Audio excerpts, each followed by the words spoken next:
Բաքվի բանտերում ապօրինաբար պահվող հայ գերիների հարազատների հերթական նամակը միանգամից 3 հասցեատեր ունի Հայաստանի ու Շվեյցարիայի գլխավոր դիվանագետներին, ինչպես նաև Կարմիր խաչի միջազգային կոմիտեի նախագահին են դիմել միջազգային մարդասիրական իրավունքի շրջանակում գործարկելու հովանավոր տերության մեխանիզմը։ Մեկուսացվածությունը կոտրելու հնարավորություն կարող է դառնալ հյուպատոսական ծառայությունների մատուցումը Հայաստանի Հանրապետության կողմից, գոնե միջնորդավորված, ինչը չի գործարկվել, այսինքն կա տեսական մեխանիզմ, որը գործնականում կիրառված չէ, եւ նման պայմաններում միջազգային մարդասիրական իրավունքը նախատեսվում է հովանավորող կամ պաշտպանող պետության նշանակում։ Դրա իմաստը այն է, որ հակամարտությանը չմասնակցող այլ պետություն մարդասիրական բնույթի գործառույթներ է իրականացնում։ Եթե պաշտպանող պետության վերաբերյալ համաձայնություն չկա, այդ դերը ստանձնում է Կարմիր խաչի միջազգային կոմիտեն։ Գերիների հարազատները նամակում մասնավորապես նշել են, որ Ադրբեջանում Կարմիր խաչի միջազգային կոմիտեի գրասենյակի փակումը վատթարացրել է Բաքվի զնդաններում պահվող հայերի առանց այն էլ ծանր վիճակը։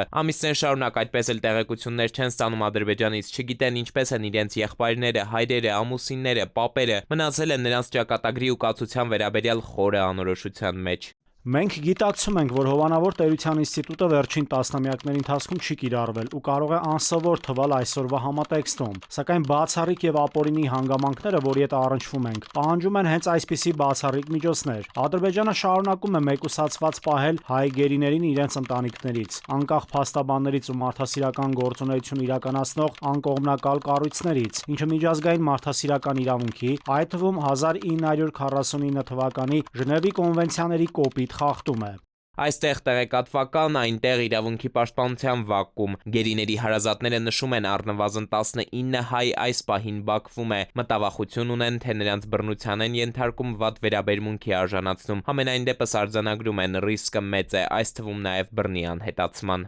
Ժամանակն ունի վճռորոշ նշանակություն, շարունակվող հապաղումը կարող է ավելի խորացնել ապօրինի պահվող անձանց տառապանքները եւ մեծացնել նրանց կյանքի ու ֆիզիկական անձեռնմխելիության նկատմամբ սպառնալիքները։ Վերջին արդյունքում սա խնդրանք է կամ վերականգնել Կարմիր խաչի գործունեությունը, կամ ի հայտ բերել դրան փոխարինող մեխանիզմ, սակայն ապահովելով պաշտպանող մարդասիրական գործառույթների իրականացումը։ Միջազգային դատարաններում հայ գերիների շահերի ներկայացուցիչն ասում է, եթե Հայաստանի կառավարությունը բավարարի Բաքվում ապօրինաբար պահվող հայերի հարազատների խնդրանքը, ապա հովանավոր պետության մեխանիզմը գործարկելու համար անհրաժեշտ կլինի միայն չեզոք երկիրն ընտրել ու նշանակել, ապա նաև բանակցել ադրբեջանական իշխանությունների հետ, որպեսզի նրանք էլ հավանության արժանացնեն այս ընտրությունը։ Մենք դեռևս լավատես ենք, որ պետությունը իր քաղաքացուն չպաշտպանելու հատուկ քաղաքականություն չի վարում, որոշակի քաղաքական գործոններով, միգուցե մեխանիզմներին չտիրապետելու կամ այլ հանգամանքներով կարող է ցուցաբերվել անգործություն, սակայն սա ոչ թե